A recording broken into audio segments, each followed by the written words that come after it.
धोखेबाज दोस्त। ढोलकपुर के गांव में दो दोस्त रहते थे। एक का नाम था राकेश और दूसरे का नाम था सुरेश। दोनों बचपन के दोस्त थे और हर पल एक साथ बिताते थे। गांव में उनकी दोस्ती की मिसाल दी जाती थी। लोग कहते थे, ऐसी दोस्ती कम ही देखने को मिलती है। राकेश और सुरेश हर काम साथ करते थे। खेत में काम हो या गांव के मेले में जाना, दोनों हमेशा साथ रहते थे। लेकिन किसी को यह नहीं पता था कि सुरेश के दिल में एक गहरी ईर्ष्या छिपी हुई थी। राकेश मेहनती और ईमानदार था और गांव के लोग उसे बहुत पसंद करते थे। सुरेश हालांकि हमेशा राकेश की लोकप्रियता से जलता था। वह हर समय सोचता रहता था कि कैसे वह राकेश से आगे निकल सकता है।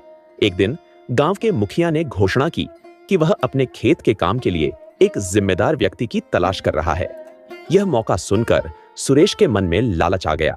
वह सोचने लगा, अगर मैं इस काम को हासिल कर लूं तो मेरी भी गांव में इज्जत बढ़ जाएगी। लेकिन उसे यह भी पता था कि अगर राकेश इस मौके के बारे में जान जाएगा तो मुखिया उसे ही काम देगा।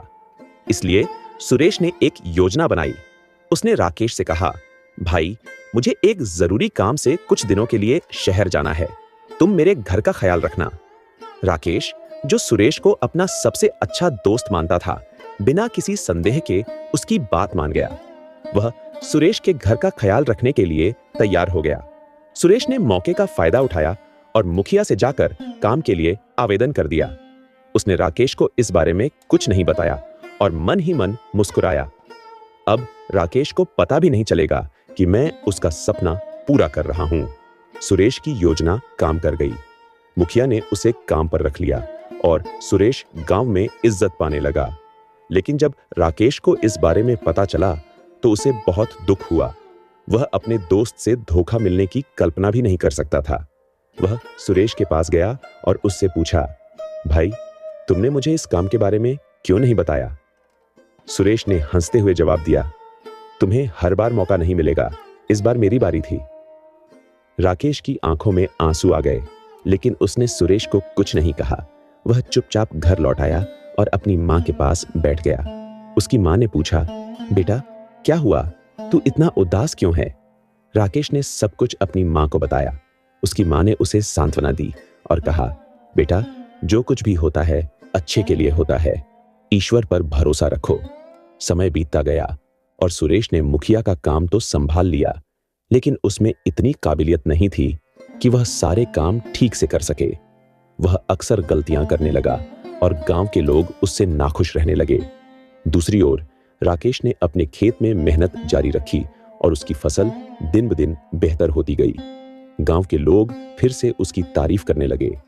एक दिन मुखिया ने गांव में एक बड़ा आयोजन किया और सुरेश से कहा कि वह इस आयोजन की जिम्मेदारी उठाए। सुरेश ने सोचा, यह मौका मेरी इज्जत को और बढ़ाएगा।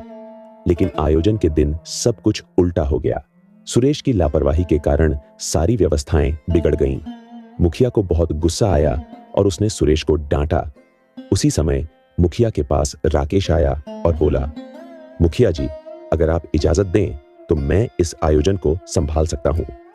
मुखिया ने सोचा, राकेश तो हमेशा अच्छा काम करता है, क्यों ना इसे मौका दिया जाए। राकेश ने अपनी पूरी मेहनत और समझदारी से आयोजन को सफल बनाया। गांव के लोग उसकी तारीफ करते नहीं थके। जब सुरेश ने देखा कि राकेश ने उसकी गलती को सुधार दिया और गांव के लोग फिर से उसे पसंद करने लगे, तो उसे बहुत पछतावा हुआ।